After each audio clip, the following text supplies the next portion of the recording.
Value investing. Value investing is like hunting for hidden treasure. Imagine walking into a market where things are priced weirdly. Some items have fancy price tags because they're popular, while others are overlooked and sold for less than what they're really worth. Value investors are those bargain hunters searching for these undervalued items.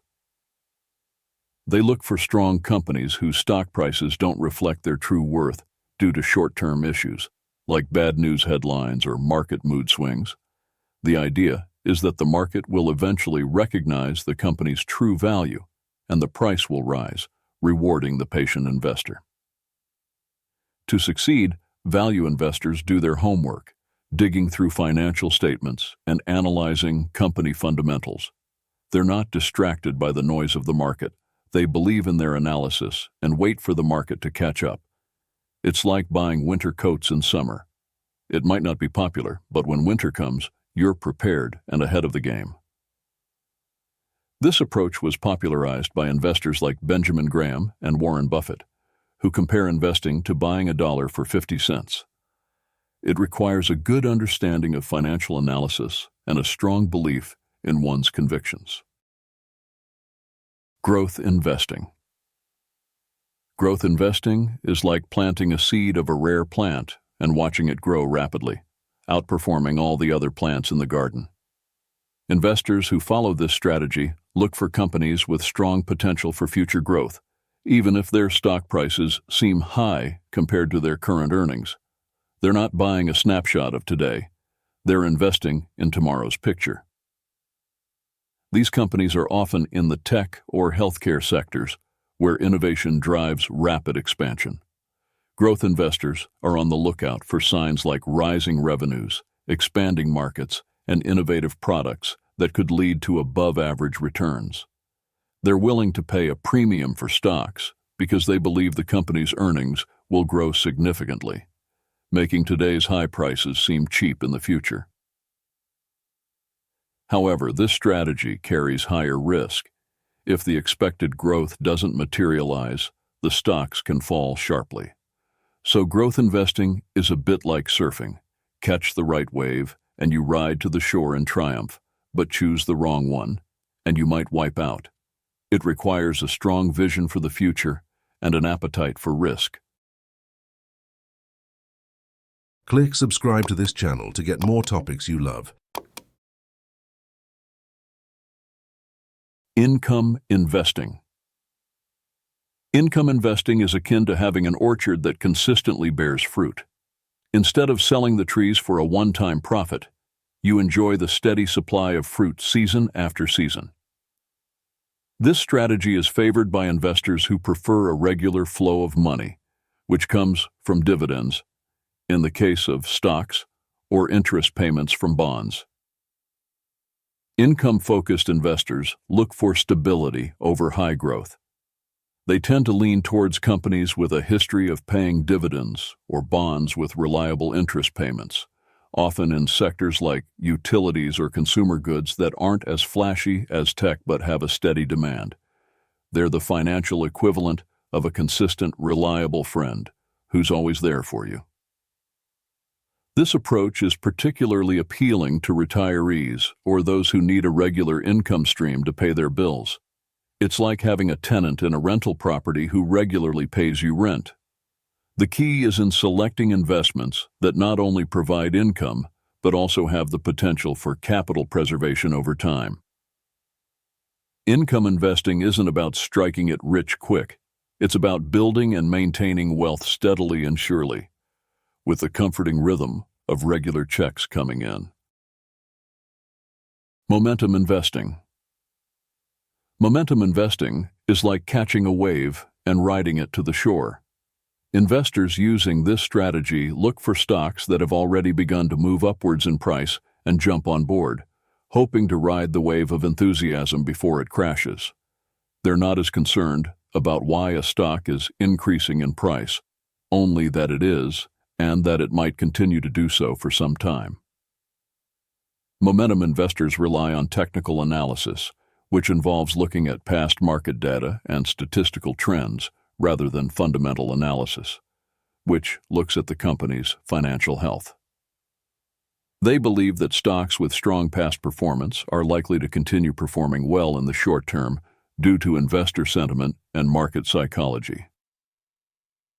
This strategy requires discipline and agility. Investors need to be vigilant and ready to sell when momentum shows signs of slowing down to avoid the potential crash that can follow a rapid surge. It's a bit like musical chairs. You want to have a seat when the music stops. Momentum investing can be thrilling and potentially profitable, but it's not for the faint of heart. It requires a keen eye for market trends, nerves of steel to withstand potential volatility, and a precise timing to know when to get on and off the ride. Index investing. Index investing can be compared to a botanical garden where instead of picking individual plants to take home, you buy a little piece of the entire garden. This strategy involves purchasing index funds or exchange-traded funds, ETFs, that track the performance of a market index, such as the S&P 500. By doing this, investors effectively own a small portion of each company within the index. This approach is for those who prefer the diversification and simplicity it offers. Rather than trying to beat the market by identifying winners, index investors aim to mirror the market's performance, believing that over time, this will yield solid returns. It's based on the idea that while individual stock prices may go up and down, the overall market will grow. Index investing is often recommended for its lower fees and passive management style. Instead of paying high fees to fund managers to actively select stocks, index funds operate on autopilot, mechanically replicating the index. This makes it a low-maintenance, cost-effective choice for the long-term investor. It's like a set-it-and-forget-it slow cooker recipe for your finances, steadily cooking up potential returns with minimal fuss. The simplicity and effectiveness of index investing have made it hugely popular, especially for those who are new to investing or those who prefer a hands-off approach. Buy and hold. Buy and hold investing is like planting a tree and nurturing it for years. You're not concerned about the weather's ups and downs each day. You're focused on the health and growth of the tree over decades. Investors who use this strategy choose stocks or other securities with the intention of holding on to them for a long period of time, often years or even decades, regardless of the market's short-term fluctuations. This method requires a belief in the fundamental strength of the companies or assets in which one invests. The investor's goal is to see the investment grow through the company's increasing profitability and potential expansion over time. It's a vote of confidence that, despite market volatility, the companies will be worth much more in the future. Buy and hold investors often emphasize the importance of patience and a strong stomach to weather market volatility without panic selling. This strategy is based on the historical trend that although markets can be turbulent in the short term, they tend to increase in value over the long term. It's a strategy that eschews timing the market for time in the market, relying on the power of compound interest to help grow wealth. This approach also tends to incur fewer transaction fees and taxes due to less frequent trading, making it a cost-efficient strategy as well. It's well suited for the investor who prefers a more passive approach, looking to build wealth steadily over time. Dollar cost averaging. Dollar cost averaging is like watering your garden regularly, regardless of the changing weather conditions. Instead of trying to predict the best time to water, you give it a consistent amount at regular intervals, ensuring that the plants receive the necessary care over time to grow. In investing terms, this means putting a fixed amount of money into an investment on a regular schedule, be it weekly, monthly, or quarterly, regardless of the investment's price. The beauty of this strategy lies in its simplicity and its psychological ease. When prices are high, your money buys fewer shares, and when prices are low, the same amount buys more. Over time, this can average out the cost of your investments.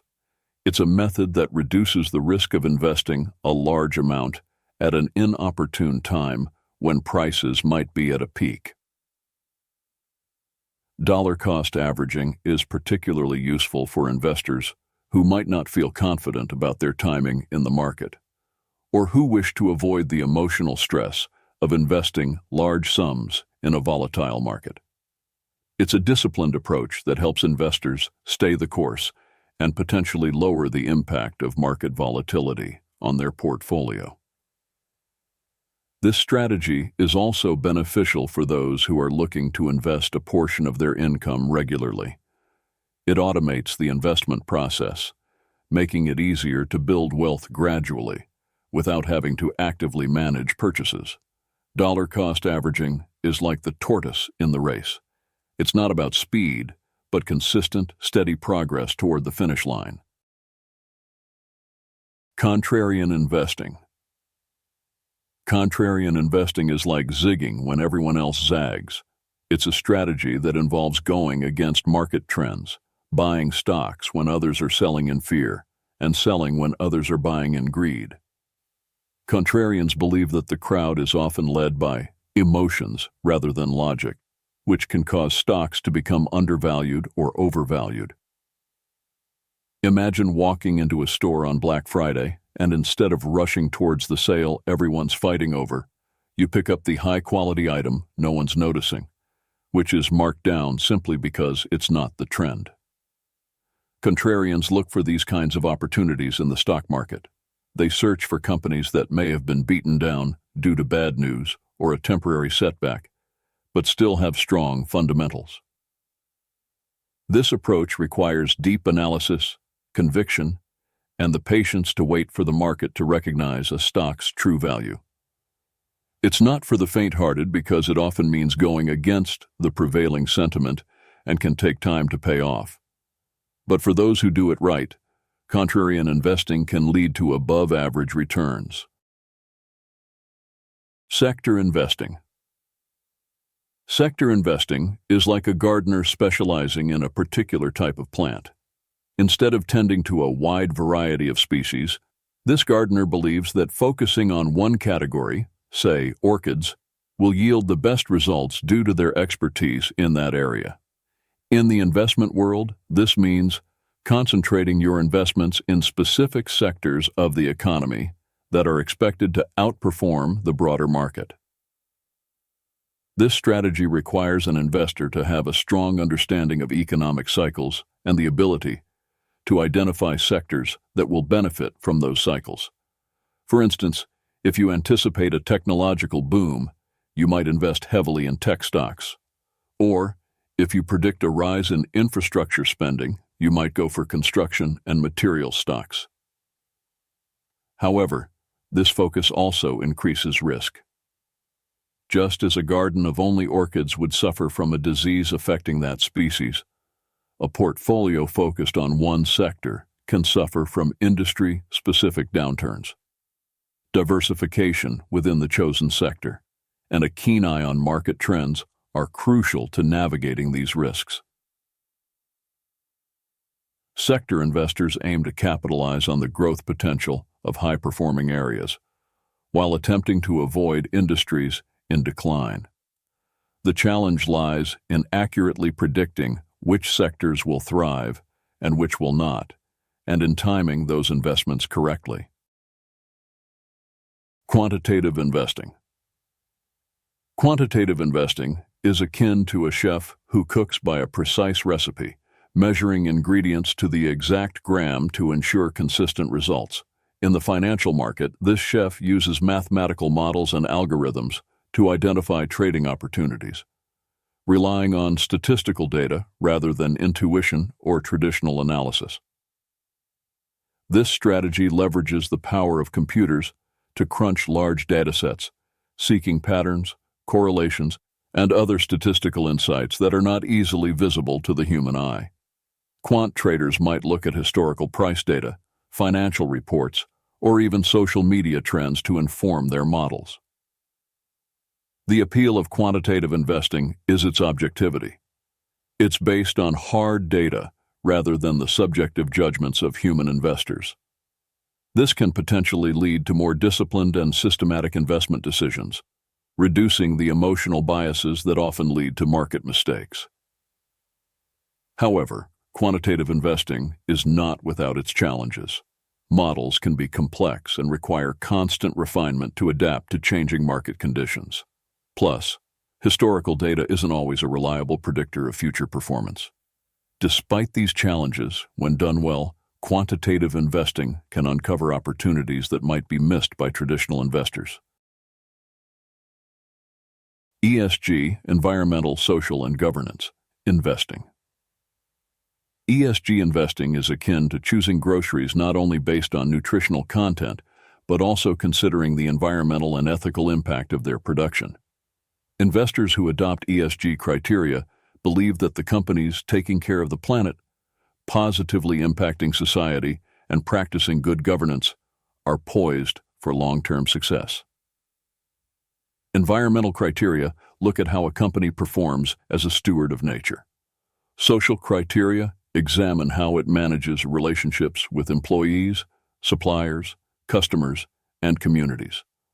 Governance deals with a company's leadership, executive pay, audits, internal controls, and shareholder rights. The rationale behind ESG investing is that companies that score high on these criteria are less risky and more sustainable in the long run. They are often thought to be better equipped to navigate legal and regulatory challenges, attract and retain talented employees, and foster innovation. This approach requires thorough research to understand not just the financial performance of a company, but also its impact on the world. While some investors worry that prioritizing ESG criteria could sacrifice returns, many studies suggest that companies with strong ESG practices can achieve competitive or even superior financial performance. In essence, ESG investing is about aligning your financial goals with your values, betting on companies that you believe are doing good for the world and will be rewarded for it by the market. Asset allocation. Asset allocation is like a chef creating a balanced meal with the right mix of proteins, carbohydrates, and fats, adapted to dietary needs and goals. It involves spreading investments across various asset classes, such as stocks, bonds, real estate, and cash, to optimize the balance between risk and return based on an individual's goals, risk tolerance, and investment horizon. Each asset class has its own risk and return characteristics and behaves differently over time. Stocks may offer higher growth potential, but with significant volatility, while bonds contribute to stability and generate income. Real estate provides tangible assets and can be a hedge against inflation, and cash offers liquidity and safety. The key to successful asset allocation is not putting all your eggs in one basket. Diversification. By holding a mix of assets, investors can protect themselves from the downturn of any single asset class. It's a dynamic process. As market conditions change, so might the ideal asset mix. Additionally, as investors move closer to their goals or as their risk tolerance changes, they should adjust their asset allocation accordingly. This strategy is foundational to investment management. It's about finding the sweet spot where the combination of different investments achieves the desired level of risk-adjusted returns. Proper asset allocation can help investors smooth out the market's ups and downs and work towards their financial goals more consistently.